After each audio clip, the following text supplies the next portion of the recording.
Hello guys, welcome back to my channel. இன்றைக்கி நம்ம வீடியோவில் ரிவர் அப்படின்ற போயமை பற்றின தமிழ் எக்ஸ்ப்ளனேஷன் தான் பார்க்க போகிறோம். இந்த போயமை யார் எழுதியிருக்காங்கன்னா ஏகே ராமானுஜம். இவரோட இயர்னு பார்த்தீங்கன்னா 1929 to 1993. இவர் எங்கே பிறந்திருக்காருன்னா மைசூரில். இவர் ஒரு இந்தியன் போயட். இவர் இங்கிலீஷ் அப்புறமா கன்னடம் இந்த 2 லாங்குவேஜ்லேயும் ரைட்டிங்கில் ரொம்ப எக்ஸ்பர்ட்டாக இருந்திருக்காரு. இந்த போயமில் மொத்தம் 4 ஸ்டான்ஸாக இருக்குது. இது ஒரு ஃப்ளட்டை பற்றின போயம் தான். இதில் ஸ்பெசிஃபிக்காக எந்த ரைம் ஸ்கீமும் இருக்காது. இந்த போயமில் அவர் சம்மர் அதுக்கப்புறம் ரெய்னி சீசனை பற்றி டிஸ்கிரைப் பண்ணியிருப்பார். இதனோட செட்டிங் எங்கன்னா மதுரை.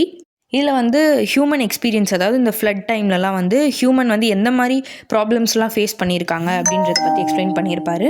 மதுரையை என்னென்னு டிஸ்கிரைப் பண்ணுறாருனா city of temples and poets அப்படின்ட்டு டிஸ்கிரைப் பண்ணுறாரு. இவர் மதுரையோட பியூட்டியும் எக்ஸ்பிளைன் பண்ணியிருப்பார். அதுக்கப்புறம் பியூட்டியை மட்டுமே சொல்லாமல் பீப்புள்ஸ் இந்த ரிவர்னால் எப்படி அஃபெக்ட் ஆகுறாங்க அப்படின்றதையும் எக்ஸ்பிளைன் பண்ணுவார். பீப்புள்ஸ் மட்டும் இல்லாமல் அனிமல்ஸும் அந்த ஃப்ளட்டு டைம்லலாம் எவ்வளோ கஷ்டப்படுது அப்படின்றத தான் சொல்லியிருப்பார். நிறைய அனிமல்ஸ் ஃப்ளட்டுனால் இறந்து போயிட்டுருக்கோம், அதை சொல்லியிருப்பார். அதுக்கப்புறம் அப்படியே சம்மர் சீசன் டிஸ்கிரைப் பண்ணுறாரு. எப்படின்னா எல்லா சம்மர்லேயும் இந்த ட்ரையாக இருக்கக்கூடிய சாண்ட்ஸ் அங்கே ரிமைண்ட் ஆகுது அப்படின்னு சொல்லியிருப்பார். இதை எது கூட கம்பேர் பண்ணியிருப்பாருனா ஹியூமனோட ரிப்ஸோட கம்பேர் பண்ணியிருப்பார். ஹியூமனோட ஹேர்ஸும் அங்கே ரிமைண்ட் ஆகுது இந்த சம்மர் டைமில். ஹியூமனோட தலைமுடியும் அதுக்கப்புறம் இந்த வைக்கோலும் இந்த அங்கங்கே டஸ்ட் பார்ட்டிகல்ஸ் மாதிரி அங்கங்கே சேர்ந்து போயிட்டு குப்பை மாதிரி காமிக்குது அப்படின்னு சொல்லியிருப்பார். பிரிட்ஜுக்கு அடியில் எந்த ஒரு பராமரிப்பும் இருக்காது, நிறைய வேஸ்டேஜ் குப்பைகள்லாம் அங்கங்கே இருக்கும் அப்படின்ற மாதிரி சொல்லியிருப்பார். இது ஃபுல்லாக டேமேஜ்டு கண்டிஷனில் இருக்கும் அந்த பிரிட்ஜு அப்படின்னு சொல்லியிருப்பார். அங்கே நிறைய ஈரமான கல்லுங்கள்லாம் இருக்கும். அதை ஸ்லீப்பிங் க்ரொக்கடைல்ஸ் அப்படின்ட்டு மென்ஷன் பண்ணியிருப்பார். ட்ரை ஸ்டோன்ஸை ஷேவ்டு பஃபலோ அப்படின்ட்டு மென்ஷன் பண்ணியிருப்பார். அப்புறம் இவர் போயட்ஸை பற்றியும் கிரிட்டிசைஸ் பண்ணி தான் எழுதியிருப்பார் இந்த போயமில். எப்படின்னா எல்லா வருஷமும் போயட்ஸ்லாம் ஓல்டு டேஸில் இருந்த போயட்ஸ் எழுதுனதே திருப்பி திருப்பி எழுதியிருக்காங்க. இவங்க எதுவுமே பெருசாக எதுவுமே எழுதலை அப்படின்ற மாதிரி சொல்லியிருப்பார். அவங்க புது ஸ்டைலில் எழுதுறதுல இன்ட்ரெஸ்ட் காட்டவே மாட்டுறாங்க, புது போயட்ஸ்லாம் அப்படின்ட்டு சொல்லியிருப்பார். இந்த இடத்துல இவர் ஒரு ஸ்ட்ராங்காக கிரிட்டிசைஸ் பண்ணி சொல்லியிருப்பார் போயட்ஸ் எல்லாருமே. இந்த ஃப்ளட்டு டைமில் நான் மதுரையில் தான் இருந்தேன் அப்படின்ற மாதிரி சொல்லி என்ன சொல்லியிருப்பாருனா, ஃப்ளட்டு வரும்போது ஒரு 3 ஹவுஸ் அங்கேருந்து டெஸ்ட்ராய் ஆகிடுச்சு ஃப்ளட்டுனால அப்படின்னு சொல்லியிருப்பாரு. அப்புறம் ஒரு ப்ரெக்னென்ட் லேடியும் ஃப்ளட்டால் அடிச்சுட்டு போயிடுவாங்க அப்படின்னு சொல்லியிருப்பாரு.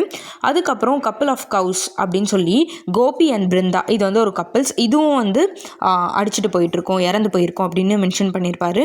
எல்லா புது போயட்ஸுமே ஓல்டு போயட்ஸோட பேட்டர்னை காப்பி பண்ணி தான் எழுதியிருக்காங்க அப்படின்னு சொல்கிறாரு.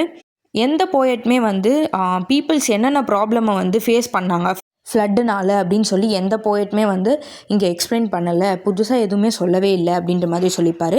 ஆனால் நான் அப்படி கிடையாது, கிளியராக இங்கே என்னென்ன நடந்துச்சு, ஃப்ளட் மூலயமா பீப்புள்ஸ் ஃபேஸ் பண்ண ப்ராப்ளம்ஸ் எல்லாத்தையுமே இங்கே நான் கொடுத்துருக்கேன், எல்லாமே இங்கே நான் ப்ரொஜெக்ட் பண்ணியிருக்கேன் அப்படின்னு சொல்லுவார்.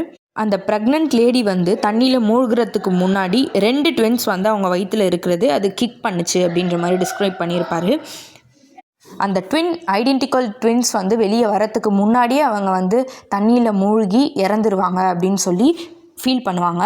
ஒரு பிளாங்க் வாலில் ஃபோர்ஸ்ஃபுல்லாக அந்த ப்ரெக்னென்ட் லேடி தள்ளப்பட்டு ஃப்ளட்டுனால இறந்துருவாங்க அப்படின்னு சொல்லியிருப்பார்.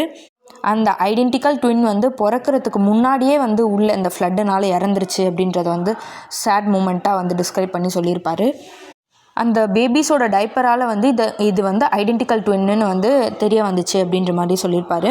ஃபைனலி என்ன சொல்லி கம்ப்ளீட் பண்ணுறாருனா, இந்த ரிவரோட பியூட்டியை மட்டும் இவர் இங்கே டிஸ்கிரைப் பண்ணாமல் அந்த பீப்புள்ஸ் இந்த ஃப்ளட்டால் எவ்வளோ சஃபர் ஆகுறாங்க, அவங்களோட ப்ராப்ளம்ஸையும் சஃபரிங்ஸையும் எக்ஸ்பிளைன் பண்ணி தான் இந்த போயமை ஏகே ராமானுஜம் கம்ப்ளீட் பண்ணியிருப்பார்.